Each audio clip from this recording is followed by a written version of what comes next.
سلام كورات ألفا أكاديميك تخاتاتلتي ያው ቤዚክ ኮምፒውተር ስኪል ስልጠና ይዚ እና ኸሙም ዚኦም ዝወልና ኻልአትን ንኽመጽኹም ያው ሳብስክራይብ ጎርዎ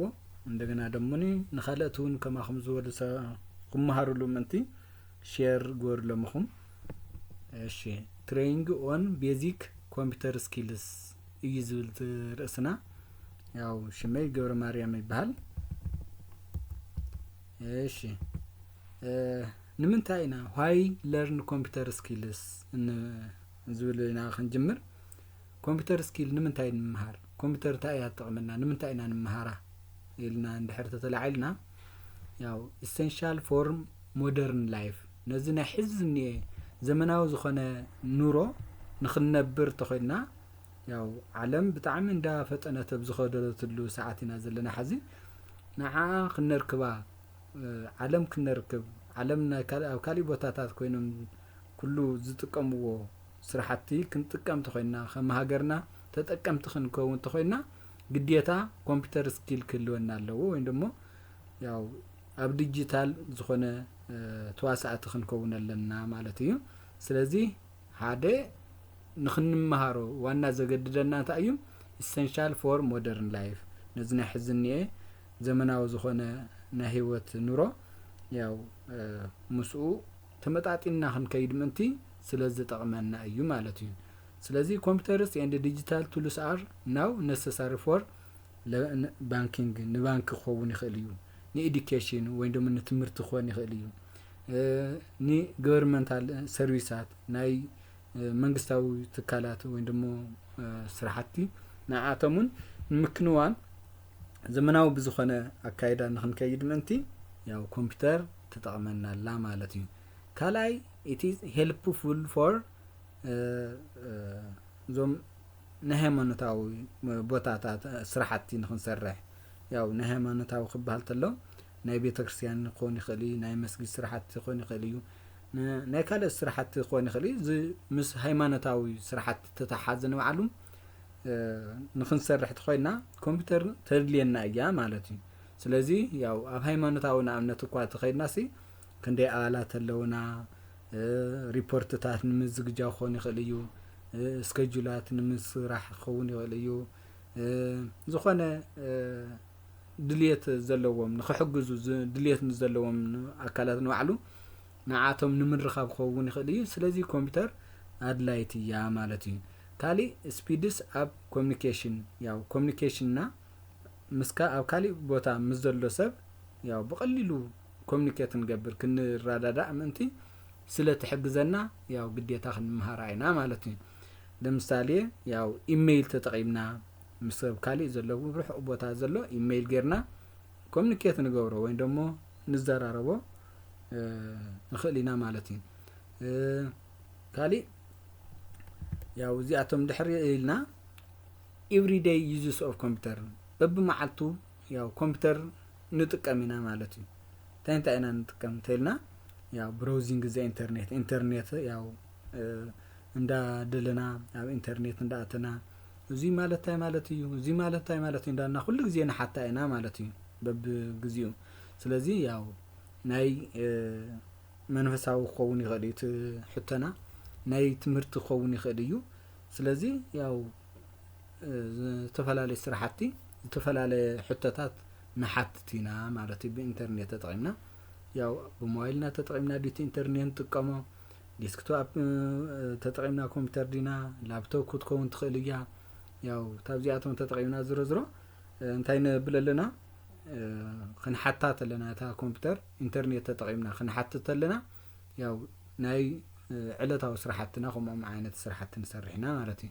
ካሊ ታብቶም ንሰርሖም ዕለታዊ ስራሕትና ንሰርሖም ሜሴጂንግ እዩ መልእኽቲ መልኣኽ ማለት እዩ ያው ብቴክስት ክኸውን ይኽእል ብናይ ሞባይልና ቴክስት ሲሉ ንሰዶ ዋላ ታኡ ጀሚሩ ሰብ ዓብይ ቴክስት ሰብ ዓብይ መልእኽትታት ዝሓዘ እዚ ደሞኒ ያው ዕለታዊ ስራሕትና ኣሎ ማለት እዩ ንኣብነት ዓብይ ፋይላት ናብ ዝኾነ ሰብ ክንሰደሉ ንኽእል ናብ ካሊ ቦታ ንዘሎ እዚ ደሞ ያው እንታይ ተጠቂምና ማለት እዩ ኮምፒውተር ተጠቂምና ማለት እዩ ካሊ ዶክመንት ፕሪፓሬሽን ክኾን ይኽእል ዶክመንት ክነዘጋጁ ያው ንዝኾነ ንሰሪሞን ድዩ ንዝኾነ ስራሕቲ ክኸውን ይኽእል እዩ ንመምሃሪ ዝኾኑ ቲቺንግ አውትላይናት ንመምሃሪ ዝኾኑ ድዮም ፍሌየርስ ዲዛይን ፍሌየርስ ወይ ደሞ ቶም ተበተንቲ ንብሎም ዝኾነ በየቦቱ ንልጥፎም ተለጠፍቲ ዙዚ ዘለና ከም ዘለና መስታወቂያታት ዝሰርሑልና እዚኣቶምን ከምኦም ዓይነት ዶክመንት ንምስራሕ እውን ይጠቕመና ማለት እዩ ካሊእ ዲጂታል ፔይመንትታት ያው ብናይ ምስ ክፍሊታት ተተሓዘ ዲጂታል ዝኾነ ክፍሊታት ንኣብነት ሞባይል ባንኪ ተጠቒምና ክኸውን ይኽእል እዩ ኢንተርኔት ባንኪንግ ተጠቒምና ክኸውን ይኽእል እዩ እዚኦም ተጠቒምና ንኸፍሎም ክፍሊት እውን ያው ዕለታዊ ካብቶም ዕለታዊ ናይ ኮምፒውተር ንጥቀመሎም ስራሕቲ ሓደ እዩ ማለት እዩ ስለዚ እዚኦም እንድሕር ሃልዮም ያው እንድሕር ዳ ነዚኦም ንኽንሰርሕ ኮምፒውተር ተድልየና ተኾይና ስለዚ ሕዚ ደሞ ኮምፒውተር ታይ እያ ንባዕላ ኮምፒውተር ማለት እንታይ እዩ ዝብል ደሞ ክንርኢና ማለት እዩ ሕዚ ስለዚ ከምዚኦም ዝበሉ ዓይነት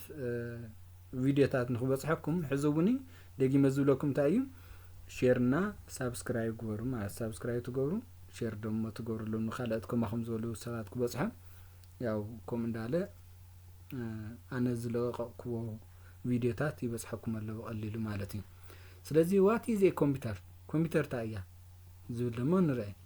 a computer is an electronic machine that takes in data ወይ ደሞ that accepts an input data ማለት እዩ ካብ ዩዘር ማለት እዩ ደሞ ተ ዳታ ተቀበለ processes it according to a set of instructions ያው ብዝተፈላለየ መምርሕታት ተጠቂማ እንታይ ትገብሮማ ፕሮሰስ ትገብሮ ወይ ደሞ ስራሕቲ ተኸይደሉ ማለት እዩ ብድሕሪ produces information as output ከም output ደሞ information ማለት ኮምፒውተር ማለት ማለት ያው ካብ ዩዘር ወይ ደሞ ታብ ተጠቃሚ ኢንፑት ተቀበል ወይ ደሞ ያው እዚ ስርሕለይ ኢላ ኣነ ሕዚ ዝኾነ ይህባ ማለት እዩ ታው ንሱ ምሳብኩ ሃብኩዋ ታይ ትገብረላ ማለት እዩ ንሳ ፕሮሰስ ትገብሮ ንዑመኒ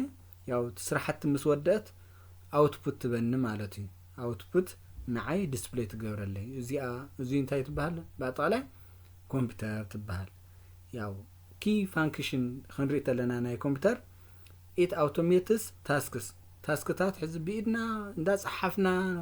ዝኾነ ወረቀት ተጠቂምና መዓት ጽሑፍ እንዳጽሐፍና ንሰርሖ ነበርና ስራሕቲ አውቶማቲካሊ ንሳ ወዲያው ስራሕቲ ትሰርሕ ማለት ናብነት ኮምፕሌክስ ዝኾነ ካልኩሌሽን ናብነት ዓብይ ዝበሃል ካልኩሌሽን ብጣዕሚ ከቢድ ዝበሃል ካልኩሌሽን ንባዕሉ እንታይ ትገብርለይ ትኽእል ያ ኮምፒውተር ያው በቀሊሉ ሰራሪሓ ወዲያ ከፍ ተብለለየላ ማለት እዩ ኣነ ግን በወረቀትና ቢሮ ተጠቂመተ ዝኾን ግን ብዙሕ ሰዓት ክውደእኒ ነይሩ እዩ ማለት እዩ ሶ ኢንፑት እንታይ ይባልኹ ማለት እዩ ኢንፑት ተቀቢላ ታባይ ኢንፑት ተቀቢላ ባዕላ ደሞ ፕሮሰስ ገይራ ብድሕሪ ንዓይ አውትፑት ትበኒ ትኾይና ማሽን ኤሌክትሮኒክ ማሽን እያ ያው ኤሌክትሪክ ሰርኪት ስለ ገይራ ትሰርሕ ማለት እዩ ኤሌክትሮኒክ ትበሃል ዘላ ዛ ዓይነት ማሽን ዚያሲ እንታይ ትበሃል ኮምፒውተር እያ ማለት እዩ ስለዚ ያው ሓደ ግዜ እንታይ ንዕዘብ ኮምፒውተር ለትኩም ተልካና ሓደ ሰብስ አይ የብለይ ምንም የብለይን ይብለካ ማለት እዩ ግን ኣብ ኢዱስ ሞባይል ሒዝን እየ ማለት ስማርትፎን ሒዝ እንዳለስ ታ ሞባይል ንሳስ ልክዕ ኮምፒውተር እዩ ቆጽራን ማለት እዩ አይ ኮምፒውተር ኣነዚ የብለይ ይብለካ ማለትና ያው ኮምፒውተር ጥራይ ዴስክቶፕ ወይ ደሞ ላፕቶፕ ወይ ደሞ ታብሌት ጥራይ አይኮን ስማርትፎንን እንታይ እዩ ኮምፒውተር ናይ አካል ኮምፒውተር ያ ማለት እዩ ዘ ተርም ኮምፒውተር ኢንክሉድስ ሜኒ ዲቫይስስ ያው ብሳይዝም ክፋላለይ ብፓወርን ብዓቅመን ክፋላለይ ይኽእላን ታቦታ ናቦታ ብምንቅስቃስ ንባዕሉ ክፋላለይ ይኽእላን እምበር ኮምፒውተራት ተፈላለየ ኮምፒውተራት ኣለዋ ማለት ነው ንኣብነት ዴስክቶፕ ኮምፒውተር ዝኾነ ይኽእል እዩ ታ ኮምፒውተር ላፕቶፕ ክትኮን ትኽእል እያ ታብሌት ክትኮን ትኽእል እያ ስማርትፎን ወይ ደሞ ሞባይላት ክኾና ይኽእላየን ሞባይል ንባዕለን ሲ ታየን ዝብለኩም ዘለኹም ኮምፒውተር እየን ማለት እዩ ስለዚ ያው ብቻ ታ ሞባይል ንሳስ ኢንፑት ታብ ዩዘር ተቀቢላ ታብ ተጠቃሚያ ኢንፑት ተቀበልሞ ብድሕሪ ፕሮሰስ ገይራስ እንድሕር አውትፑት ትኾይና እዚያ ታያ ኮምፒውተር እያ ማለት እዩ ወላ ታንሽ ጥንጥን ዘላ ሞባይል ንባዕልስ ኮምፒውተር እያ ማለት እዩ ምክንያቱ ኣነ እንታይ ይህባለኹ ንኣብነት ክድውል ተለኹ ስልክ ቁፅሪ ይጽሕፈላ ማለት እዩ እዚ ስልክ ቁፅሪ ንሱ ያው ተቀቢላ ንሳ ፕሮሰስ ገይራስ ናበይት ረኽበነላ ምስቲ ክድውለሉ ዝደለኹ ሰብ ተራኽበነላ ማለት ሪዛልቱ ያው ክልቲአን እንታይ ክልቴና ኮሙኒኬት ንገብረልና ንረኻኸበልና ስለዚ ያው እንታይ ቢልሃለላ እዚያ ያው ኮምፒውተር እያ ማለት ብኻልእ ይባሃላ እንድሕር ደኣ ኣነ ቁፅሪ ስልኪ ሂበያ ዳኡ ንሳ ደሞ እዚ ቁፅሪ ስልኪ ዝባ ዘለኹ ኢንፑት ይባሃል እዚ ማለት እዩ ፕሮሰስ ትገብረ ዘላ ደሞ ዲያል ዝብል መጽሞ ት ኸይድ ንሱ ፕሮሰስ ይባሃል ያው ናብቲ ኣካል ምስ በጽሐ ደሞ ክልቴና ኮሙኒኬት ንገብር ተለና ደሞ ሪዛልት አለው ደሞ አውትፑት እንያ ማለት እዩ ስለዚ ያው ጣጢንጢን ሞባይል ዘይተረፈት እስቲ ኮምፒውተር የንዚአተን ማለት እዩ ብሳይዘን ዝፈላለያ ኮምፒውተር ንብል ዘለና እሺ ካሊ ኮምፒውተር ሲስተም ኮምፖነንትስ በዋናነት ደሞ ናይ ኮምፒውተር ሲስተም ኮምፖነንት አለው ማለት እዩ ስለዚ ታይምቶም ዋና ኮምፖነንት ዝባሃል ናይ ኮምፒውተር ሲስተም እንድሕሪልና a computer system requires two major parts of function ክልተ ሜጀር ዋና ዘይፈላለዩ ታም ናይ ኮምፒውተር ሲስተም ዝባሃሉ ክልተ ዋና ዘይፈላለዩ አለው ማለት እዩ ታይን ሃርድዌር እና ሶፍትዌር ሃርድዌርን ሶፍትዌርን ዝባሃሉ ክልተ ዋና ኮምፖነንትታት አለው ማለት እዩ ሓንቲ ኮምፒውተር ሲስተም ክንል ስለዚ ሃርድዌር ታዩ ተልና ሃርድዌር the physical parts you can touch ማለት ወይ ደሞ ታንጂብል ዝኾነ بإيد خدهس زخل بإيد زتحز تابوتان أبوتا ختن قصاص زخل ندحر كوين زي هاردوير تبعيلي صواع مالتي سوفتوير كتايو تيلنا دمو the programs or the instruction and data that run the hardware مان نتا هاردوير ران كجبرلنا نخسرح زجبر أكل دمني نتا هاردوير أكلس بعينها زي يبان زي الرأي بإيدكا زي دهسس تابوتا نابوتا بإيدكا تنقصعص زي تخينو وندم بإيدكا زي يشبط بعتقله دحر كوينو زي دم سوفتوير توهالي يصوع وانا سرحو قلنا سوفتوير تاعي نتا هاردوير زخونه نتناي كمبيوترنا هاردوير نعوس تاي زغبر زنقصعصو نخسرح زغورو كله تا هاردوير ناس مس سوفتوير تتحازي معناتي زخونه سوفتوير غيره زخونه اندانخا خو نامنت كيبورد نو على كواس ذا اي تبلنا امنت اليتر كليك تغيرياس وندم تصقيطيا مسمنيا كومونيكيت تقبر مست اوبريتنج سيستم مالتي اي زبال صقيطكو ني زبل يرد الليلو مالتي سلازي ያው ነት ሃርድዌር ታይታይ ክሰርحهم ዘለው ዝቆጻጸረለ እዩ ሶፍትዌር ዝብል ዘለኹ ማለት እዩ ስለዚህ ያው ኤግዛምፕልስ ኦፍ ሃርድዌር ክንርኢ ተለና ናነ ዴስክቶፕ ይለኩም ነረ ላፕቶፕ ይለኩም ነረ ታብሌት ኾን ስማርት ፎን ኾን ይኸልዩ ማዘር ቦርድ ታዝባህለለ ተ ኮምፒውተር ውስጥ ዝርከብ ሲፒዩ ዝባህለለ ኣብ ውሽጢ ወንድም ሰንትራል ፕሮሰሲንግ ዩኒት ንብሎ ኣብ ውሽጢ ኮምፒውተርና ንረኽቦ ልዕሊ ማዘር ቦርድ ተለጢፉ ንረኽቦ ካሊ ራም ዝባህለለ ወንድም ራንደም አክሰስ ሜሞሪ ዝባሃል እዚውን ያው after motherboard ውሽጢ ኢና ንረኽቦ ኣብ ኮምፒውተር ውሽጢ ኢና ንረኽቦ ስለዚ ያው ሃርድ ድራይቭ ዝባሃለሎ ና ሃርድ ዲስክ ሲዲ ዝኣትወሉ ከም ዓይነት ማለት እዩ ካሊ ኪቦርድ አሎ ሞኒተር አሎ ፕሪንተራት እዚኣቶም ብምሎም ሃርድዌራት እዮም እዚኦም ማለት ስለዚ ሶፍትዌር ከንታ እንመነሎ ኤግዛምፕል ተልና ኦፕሬቲንግ ሲስተም ናምነት ተወሲድና ዊንዶውስ አሎ ማክ ኦፕሬቲንግ ሲስተም ዝባሃለሎ application software አደም ከም ወርድ ዘለ ኤክሴል ዘለ ፓወርፖይንት ዘለ ከምዚህም ዝተፈላለዩ ያለው ማለት እዩ ናምነ ዌብ ብራውዘራት ወሲና ክሮም ኾን ፋየርፎክስ ሊሆን ይኸሊ ካሊ አፕ ሶፍትዌር ውስጥ ጌማት ነው ድራይቨራት አለው ሞባይል አፕሊኬሽን ዋሉ ኢንስታግራም ዲዩ ስፖቲፋይ ዲዩ ፌስቡክ ዲዩ ቴሌግራም ዲዩ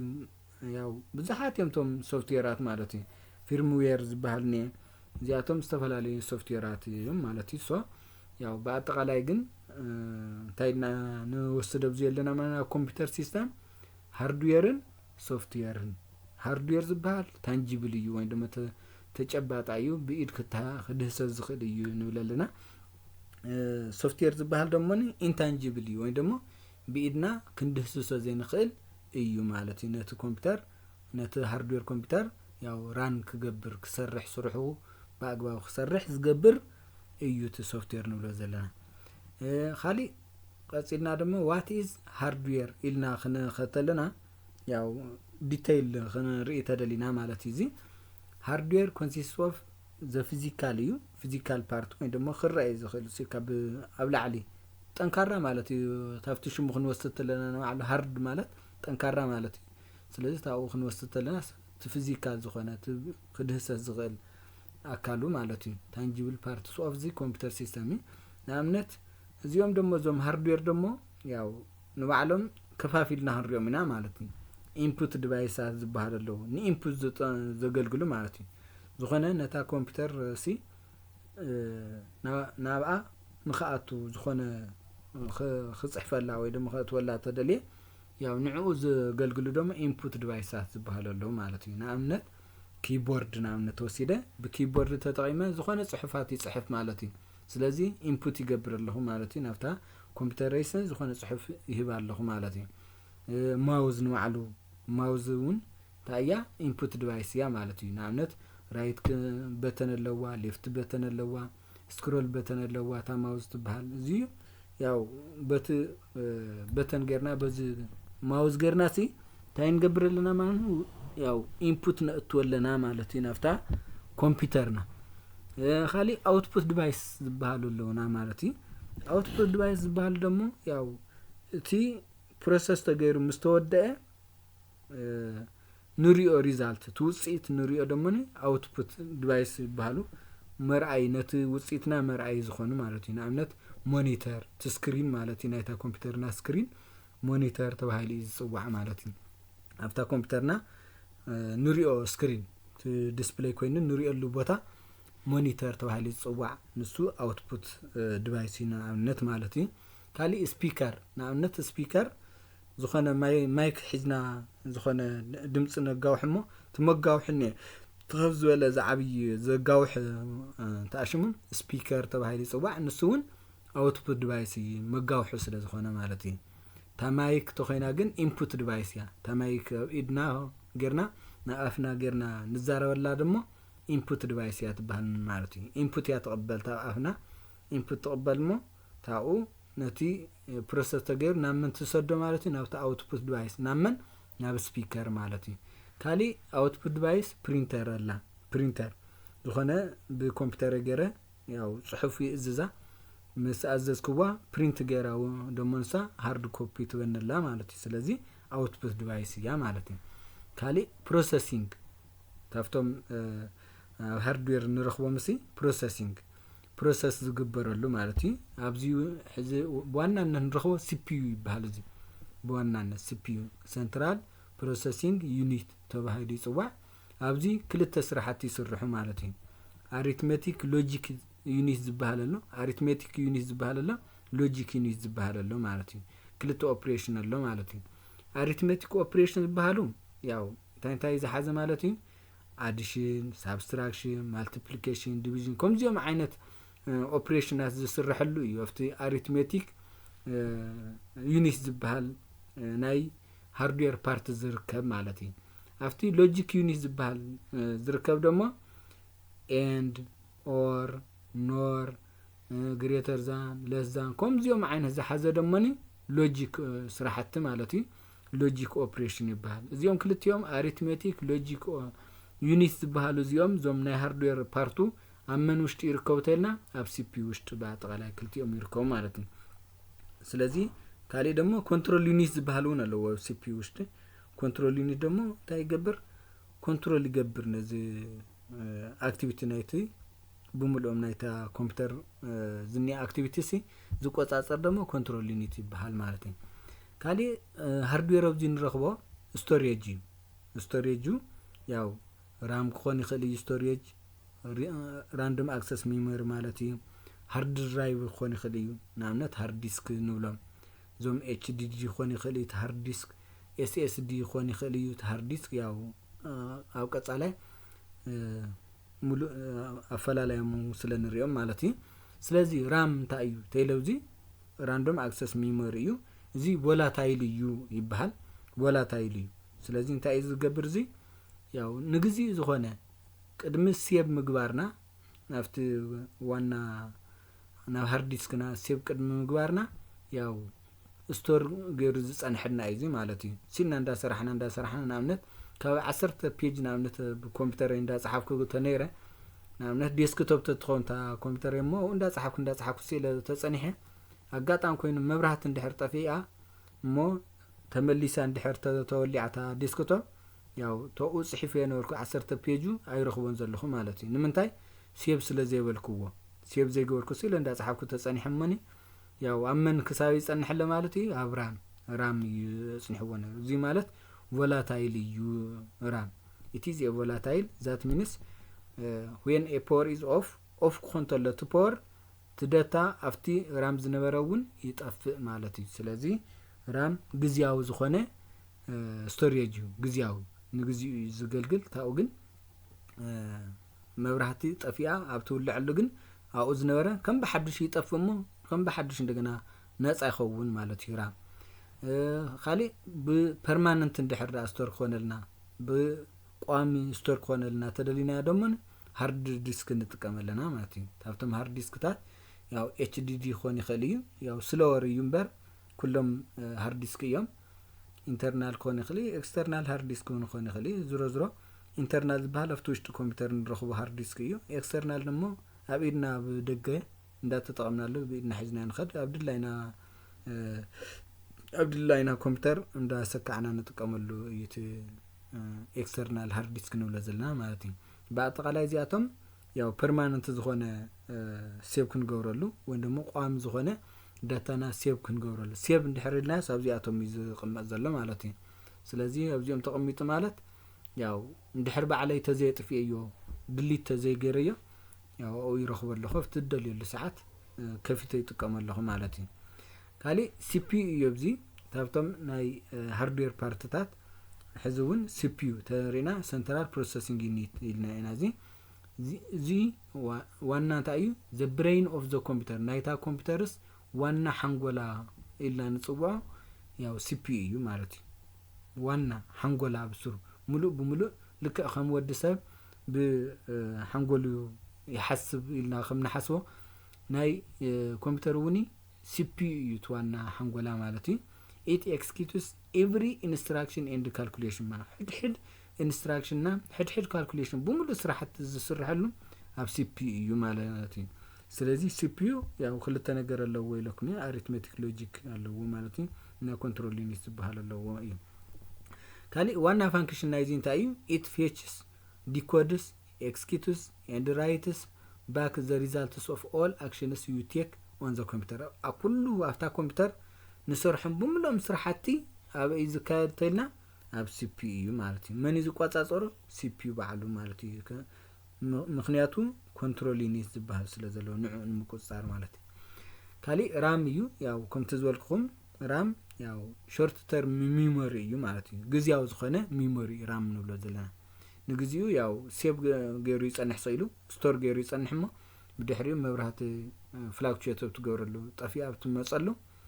ነፃ ይኸውን እንደገና ባዶ ይኸውንሞ እንደገና ከም በሐድሽ አው መጽሐፍ ንጅምር ማለት እዩ ሾርት ተርም ሚሞሪ ማለት ቋሚ ይኮነን ማለት ግዝያው እዩ ስቶር ዝገብራልና ስቶርስ ራኒንግ ፕሮግራምስ ለምሳሌ ዝኾነ ኣብ ግዜ ስራሕት ዘለው ማለት እዩ ዝኾነ አዚዘያ ሳዕ ንሱ ትእዛዝ ወዲኡ ሳዕ ዝምለስ ወይ ደሞ ብደንቢ ሳዕ ሴቭ ዝኸውንሲ ግዝያው ዝኾነ ሒዝለ ይጸንሕለ ማለት እዩ ፋስተር ዛን ሃርድ ድራይቭ ካብቶም ሃርድ ዲስክታት ካብቶም ካልኦት ድራይቫት ግን እንታይ እዩ ፋስት እዩ ማለት እዩ ብጣዕሚ ፈጣን እዩ ንምንታይ እዩ ፈጣን ዝኾነሉ ዘሎ ምክንያቱ ናብ CPU ዝቀረበ እዩ ተቀማምጡ ነው ማለት እዩ በቲ ኣብቲ ማዘር ቦርድ ላይናት አለው በቶም ላይነሶም ናብ CPU ኸይተለሲ ዝቀረበ እዩ ናይ አብራም ማለት እዩ ራም ናብቲ CPU ዝቀረበ ስለዝኾነ ያው ፈጣን እዩ ማለት እዩ እዚ ማለት እዩ ታብ ሃርድ ዲስክ ወይ ደማ ከሃርድ ድራይቫት ካብ CD ኾን ይኽእል ታብ ካልኦት ታብ ፍላሽ ኾውን ይኽእል እዩ ቀጥታ ናበይ ይኸዱ ማለት እዩ በዚ ናይ ማዘር ቦርድ ላንጌር ናፍቲ ራም ይዝኸይድ ማለት እዩ ታብ ራም ደሞ ናብ CPU ይኸይድ አለ ማለት እዩ ስለዚ ናብ CPU ዋና ዝቀረበ ናፍቲ ዋና ስራሕት ዝስራሕሉ ኣብ ይለኩም ኣለኹ ኣብ CPU ይስራሕ ማለት ሶ ናኡ ዋና ዝቀረበ ደሞ መን እዩ ተይልና ራም እዩ ስለዚ ቀረባ ስለ ዝኾነ ፋስተር እዩ ታፍቶም ካልኦት ሃርድ ድራይቭ ወይ ድማ ሃርድ ዲስክታት ንብሎም ማለት እዩ ሶ ፈጣን እዩ ስራሓቱ ማለት እዩ ግን ታያታ ችግሩ ናይ ራም ተይልና ያው ቋም ዝኾነ ስቶሬጅ ይገብረልና ማለት እዩ ካሊ ስቶሬጅ ንብሎም ዞም ሃርድ ዲስክታት ደሞ ተወሲድና ደሞ እቲ ሎንግ ተርም ስቶሬጅ ይለኩም እየ ያው ሎንግ ተርም እዩ ቋሚ እዩ ባዕልና እንድሕር ክጠፍእ ኣለዎ ኢልና ተዘይጥፊእና ያሲ ፐርማነንት ዘቐምጠልና ማለት እዩ ሶ ቋም ዝኾነ ሴቭ ይገብረልና ማለት እዩ ሃርድ ዲስክ ስለዚ ሃርድ ዲስክ HDD ወይ ደሞ ሃርድ ዲስክ ድራይቭ ክኾን ይኽእል እዩ ወይ ደሞ SSD ሶሊድ ስቴት ድራይቭ ክኾን ይኽእል እዩ ማለት እዩ ሃርድ ዲስክ ወይ ደሞ HDD ተኾይኑ ያው ትራዲሽናል እዩ ስሎወር እዩ ስፒኒንግ ዲስክስ ያው ናይ ቀደም እዩ ት HDD ንብሎ ዘለና እንደገና ደሞ ስሎወር እዩ ታመን አንጻሪና ከም ንብሎ ዘለና ካብቲ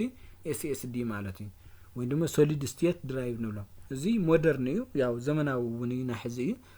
ታውዶም ማች ፋስተር እዩ እዚ ንምንታይና ፋስተር ንብሎ ዘለና ምክንያቱ ናብ ፈጣን እዩ ትኽስታይ ቴክኖሎጂ ተሰራሕሉ ንባዕሉሲ ፈጣን ስለ ዝኾነ እዩ ማለት እዩ ሶ እዚኦም ብፍጥነቱ SSD እዩ ግን ንሽተይ ደሞ ክባር እዩ ንባዕሉ ማለት እዩ ካብ HDD ወይ ደሞ ከሃርድ ዲስክ ድራይቭ እና ሶሊድ ስቴት ድራይቭ ወይ ደሞ SSD ክልቲኦም ክነወዳደር ተለና ብፍጥነት SSD ወይ ደሞ ሶሊድ ስቴት ድራይቭ ይበልጽ ማለት እዩ ታመን ታብ HDD ግን ክባር እዩ ንሱ ማለት እዩ ስለዚ ኣነ ከይኸብረን እንድሕር ኢለ HDD ዘሎ ወይ ደሞ ሃርድ ዲስክ ድራይቭ ክገዝእ እየ እንድሕር ደኣ ዋጋ ችግር የብሉን ጥራይ ይፍጠነለይ ተይለ ደሞኒ ሶሊድ ስቴት ድራይቭ ወይ ደሞ SSD ይገዝእ ኣለኹ ማለት እዩ ሳይዞም ያው ይፈላለዩ ታብ ሓደ ሃርድ ዲስክ ናብ ካልእ ያው ተፈላለየ ማለት እዩ ንሽተይ ሳይዝ ክኾን ይኽእል እዩ ዓብይ ብቴራባይት ክኸውን ይኽእል እዩ ብጂቢ ክኸውን ይኽእል እዩ ንሽተያቱ ምን ስለ ዘሎ ማለት እዩ ሶ ንሳቶም ብፍጥነቶም ግን ብፍጥነቶምና ብገንዘቦም ክንርኢ ተለና ዋጋኦም ግን ያው ፈጣን እዩ ዋጋኡ እውን ክባር እዩ SSD ማለት እዩ ካልእ ኢንፑት ዲቫይሳት ኢና ክንርኢ ኣብዚ ኢንፑት ንኢንፑት ዘገልግሉ ወይ ደሞ ያው ናፍቲ ኮምፒውተር ንኽነእቱ ተኾይና ዝኾነ ጽሑፍ ድዩ ወይ ደሞ ዝኾነ ቪድዮ ድዩ ኦዲዮ ድዩ ክነእቱ ተኾይና ንጥቀመሎም ኢንፑት ዲቫይሳት ዝበሃል ነው ማለት እዩ ኣብዚ ንኣብነት ኪቦርድ ኣሎ ማውዝ ኣሎ ታች ስክሪን ኣሎ ማይክሮፎን ኣሎ እዚኣቶም ብምሎም ኢንፑት ዲቫይስ እዮም ማለት እዩ ንኣብነት ኪቦርድ ተወሲደ ፎር ታይፒንግ ቴክስት ኤንድ ኮማንድ ቴክስት እና ኮማንድ ንምጽሓፍ ኪቦርድ ተጠቀም ያው ኪቦርድ ተጠቅምና ቴክስትታት ንኣብነት ናብ ከም ኢንፑት ክነእቱ ንኽእልና ና ኮምፒውተርና ማለት እዩ ካልእ ማውዝ ተጠቅምናውን ፖይንቲንግ ኤንድ ክሊኪንግ ያው ፖይንት ንገብሮ ሞነት እንደልዮ ቦታ ንዑ ክሊክ ብምግባር ያው ኢንፑት ንህባለና ነዛ ኮምፒውተር ማለት እዩ ካልእ ታች ስክሪን እዩ ያው በተለይ ምስ ሞባይል ክኾን ይኽእል ብላፕቶፕ እውን ታች ስክሪን ዝሰርሓ ሓደ ላፕቶፕ ኣሎ እዚአን በቲ ብኢድካ ጌርካ እንዳ ታች ስለ ዝኾነ ኣው ብኢድካ እንዳዳስካ ዝኾነ ጽሑፍ ንጽሕፍ ተኾይና ያው ኢንፑት ዲቫይስ ኮይኑ ይገልግለሎ ማለት እዩ ካልእ ማይክሮፎን እዩ ልክዕ ከምታ አንቶ ዝበልኩም ማይክሮፎን ኣብ ናኣፍና ኣጸጊዕና ንሕዞ ዘለና ማይክሮፎን ንሱ እዩ ቲ ማይክሮፎን ንብሎ ዘለና ማለት እዩ ንሱ ደሞ ኢንፑት ዲቫይስ እዩ ንሱ ማለት እዩ ናኣፍና ኣጸጋዕ ቢና ዝኾነ ዘረባ ንዛረበ ኣለና ማለት እዩ ናበይ ክኸይ ናፍቲ ስፒከር ንኸይ ስለዚ ድምጽና ሪከርድ ገርና ብለሉ ደሞ እዚ ማይክሮፎን እውን ኢንፑት ዲቫይስ እዩ ማለት እዩ ካልእ አውትፑት ዲቫይስ ዝበሃል እዮም ያው ንሪኦም ሪዛልት ንሪኦም ወይ ደሞ ውጽኢት ንሪኦም ደሞ እዚኣቶም ደሞ አውትፑት ዲቫይስ ይበሃሉ ማለት እዩ ንኣብነት devices used to display data or transmit information from the computer to the user ናብ user ታብ ኮምፒውተር ናብ user ንኽንሪአሉ ወይ ደሞ ተጠቃሚ ንኽሪአሉ ዝገብሩ ዲቫይሳት ደሞ እንታይ ይበሃሉ አውትፑት ዲቫይስ ይበሃሉ ንኣብነት ሞኒተር ንውሰድ ወይ ደሞ ስክሪን ናይ ኮምፒውተር ስክሪንና እዚ ያው አውትፑት ዲቫይስ እዩ ማለት እዩ displays visual information after computerና ኮይኑስ ዝኾነ ዝረአይ بعيننا ዝረአይ information ዘሪአና እንታይ ይባሃል ሞኒተር አለው ወይ ደግሞ ስክሪን አለው ማለት እዚ output device ካሊ ስፒከርስ ወይ ደግሞ ሄድፎን እዚ ደግሞ ዝስምዑ ማለት ኦዲዮታት ድምጽታት በድምጽ ወይ ደግሞ ብዝና ከሰማዓሎም ንኽእል ነገራት ደግሞ እዚኦም ደግሞ እንታይ ይባሃሉ output device ነው ሄድፎን ናምነት ኮን ይኽእል እዩ ስፒከር በዚ ዝመጋውሒ ንሱ ኮውን ይኽእል እዚያቶም ድምጽ ዝወጸሎም ማለት እዩ ድምጽ ዝወጸሎም ተኸይኖም እዚኦም output device እዮም ካሊ ፕሪንተሩን output device እዩ ያው ሃርድ ኮፒ ይበና ወይ ደግሞ ዶክመንትና ይበና ስለዚህ output device ማለት እዩ እዚኦም ያው ስለዚህ ሳሐዘ ዝራእናዮም ስለ ሃርድዌር እዮም ማለት እዩ ስለ ሃርድዌር ኢናሪናም ታፍቶም ክልተ ዋና ኮምፖነንትስ ኦፍ ኮምፒውተር ሲስተም ካብ ዝወልናዮም ታፍቶም ክልቲኦም ሓደ እንታይ ሪና ኣለና ማለት እዩ ሃርድዌር ሪና ኣለና ሙሉእ ብሙሉእ ማለት እዩ ስለዚህ ያው እዚ ንዓኻትኩም ከም መበገሲ ኮነኩም ይኽእል እዩ ንዝበለጸ ደሞን ሙሉእ ሰርች እንዳገበርካ ምርኣይ እዩ ማለት እዩ ስለዚህ ያው ካሊ ኣብ ዝቅጽል ደሞን ስለ ሶፍትዌር ዴፊኒሽን ዝብል ወይ ደግሞ ሶፍትዌር ታዩ ዝብል ደሞ ዲቴይል ብዝኾነ ሙሉእ ብሙሉእ እንደገና ከም ዴራ ከቀርበልኩም እየ ከምም ዓይነትን ምንቲ ክበጽሕኩም ትኾይኖም ደሞ ሼር እና ሰብስክራይብ ግበሩ ሼር ግበሩ ነዞም ካልኦቱን ከመኸም ዝበሉ ሰባት ንኽበጽሕም ስለዚህ የቀን የለይ ኣብዚ ወዲ ኣለኹ ማለት እዩ ንሕዚ